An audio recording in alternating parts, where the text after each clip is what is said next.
Three BHK சமீபத்தில் திரையரங்கில் வெளியாகி மிக சிறப்பாக வரவேற்பு பெற்ற த்ரீ பிஹெச்கே என்னும் படம். ஜேஆர் டிவைன் ப்ளஸ் நேயர்களுக்கு அன்பு காலை வணக்கம். நம்ம சேனலில் கதையின் கதாபாத்திர பகுதியில் இன்றைக்கி நம்ம பார்க்க போகிறது த்ரீ பிஹெச்கே என்னும் திரைப்படம். இதில் நம்ம என்ன கற்றுக்கிட்டோம் அப்படின்றத பார்க்குறதுக்கு முன்னாடி அந்த படத்தில் உள்ள சிறப்பம்சங்களை பார்க்கலாம். Directed by Sri Ganesh.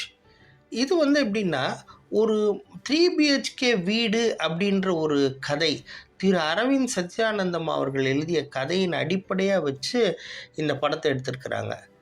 இதில் எந்த படமும் கிடையாது, அதாவது சினிமாத்தனமோ எதுவுமோ கிடையாது.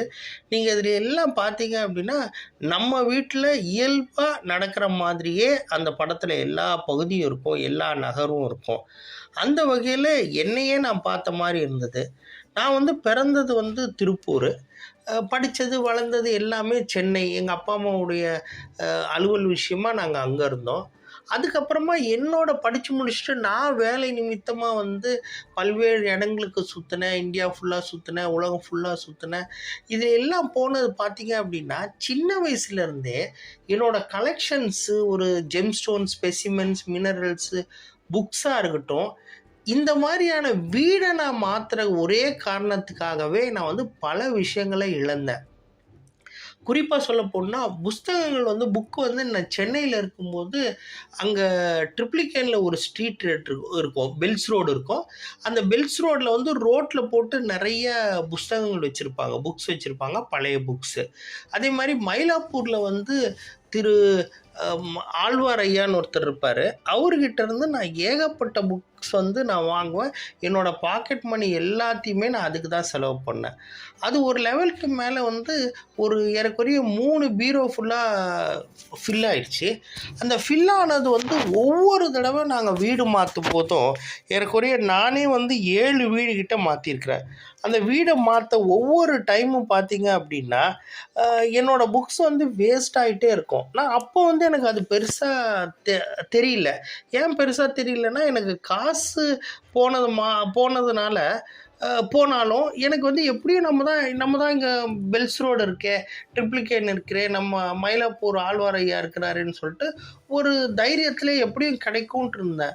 ஆனால் ஒரு லெவலுக்கு மேலே நான் ஷிஃப்ட் ஆகி பெர்மனெண்ட்டாக ஒரு இடத்துக்கு வந்துட்டேன். இப்போ கோயம்புத்தூரில் இருக்கேன்.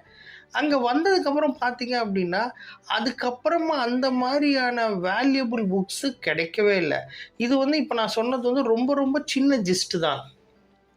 அதை தாண்டி நான் பல விஷயங்களை இழந்திருக்கிறேன். ஏன் அப்படின்னா, ஒரு நிலையான வீடு இல்லாததுனால. இப்போ இருக்கிற ஃப்ளாட்லேயே நான் ஒரு கலெக்ஷனை நான் டிஸ்பிளே பண்ணியிருக்கிற விதமே அவ்வளோ ஒரு என்ஜாய்மெண்ட்டாக இருக்குது. அப்படின்னு பார்த்தீங்க அப்படின்னா, ஒரு சாதாரண ஒரு நடுத்தர வர்க்கம் ஒரு நிலையான வீட்டுக்கு எவ்வளோலாம் கஷ்டப்படணும், எவ்வளோலாம் ஏங்குறாங்க அப்படின்றத அருமையாக சினிமாத்தனம் இல்லாமல் அருமையாக கொடுத்துருக்காங்க. இன்னொரு முக்கியமான விஷயம் பார்த்தீங்க அப்படின்னா, இதில் நம்ம எல்லோரும் வேலை செய்கிறோம், எல்லாரும் தொடர்ந்து உழைக்கிறோம், கஷ்டப்படுறோம், எல்லாம் பண்ணுறோம். ஆனால் எதை நோக்கி போகிறோம், எதை அச்சீவ் பண்ணுறோம், அந்த வேலை செய்கிறதுக்கு உண்டான முழு பயனை நம்ம அடையிறோமா அப்படின்றது ஒரு $1 மில்லியன் கொஸ்டின்.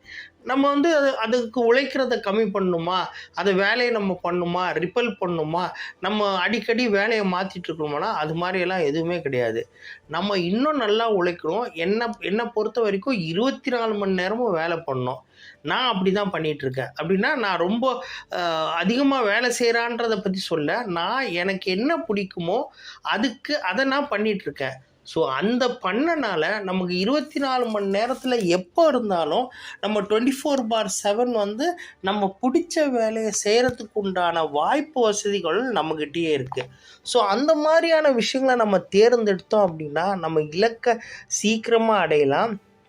அதை தாண்டி நமக்கு எது இன்பத்தை கொடுக்குமோ, எது மகிழ்ச்சியை கொடுப்போமோ, அதோடையே நம்ம ஒட்டி இருக்கலாம். இப்போ என்ன கேட்டாங்கன்னா, எனக்கு ஒருத்தங்க ரிப்ளை பண்ணுறாங்க. ஒரு ஆன்லைனில் ஒரு யூடியூப்லேயே ஒருத்தங்க கமெண்ட் பண்ணுறாங்க. அல்லது என்னோட மற்ற சோஷியல் மீடியாவில் வந்து ஏதாவது ஒரு பொருள் ரீதியாக வந்து எனக்கு என்கொயரி பண்ணுறாங்கன்னா, என்னால் நடுராத்திரி கூட ரிப்ளை பண்ண முடியும். அது எனக்கு ஒரு கஷ்டமாகவே தெரியாது, கடினமாகவே தெரியாது. ஏன்னா, இது வந்து என்னுடைய பேஷன் டர்ன் ப்ரொஃபஷன். நான் என்ன விரும்புகிறேனோ அதையே என்னுடைய வாழ்க்கையை ஓட்டுறதுக்கு, நான் சம்பாதிக்கிறதுக்கு, பிரெட் வின்னருக்கு வந்து பயன்படுத்திக்கிட்டேன். அந்த மாதிரி விஷயங்களை நம்ம தேர்ந்தெடுத்தோம் அப்படின்னா, நம்மளுடைய இலக்கை அடைவது மிக எளிது. நம்ம பிடிச்ச வாழ்க்கையை நம்ம பண்ணணும். இன்னொன்று பார்த்தீங்க அப்படின்னா, நம்ம ஃப்ரெண்ட்ஸ் ரிலேட்டிவ்ஸ் எல்லாம் நிறைய பேரை பார்த்துருப்போம். அவங்கவுங்க ஒவ்வொரு பெரிய பெரிய வேலையில் இருப்பாங்க. ஆனால் அவங்க அப்பா அம்மா தனிமையில் இருப்பாங்க. ஆனால் இன்னொரு முக்கியமான விஷயம் கேட்டுக்கோங்க. நம்ம குடும்பமாக அன்பாக இருக்கிறவங்க வந்து முதல் முறையாக அவங்களுடைய வாழ்க்கை துணையை தேர்ந்தெடுக்கிறதுல முதன்மை அது அது அதில் வந்து ஃபர்ஸ்ட் ப்ரிஃபரன்ஸ் கொடுக்கணும்.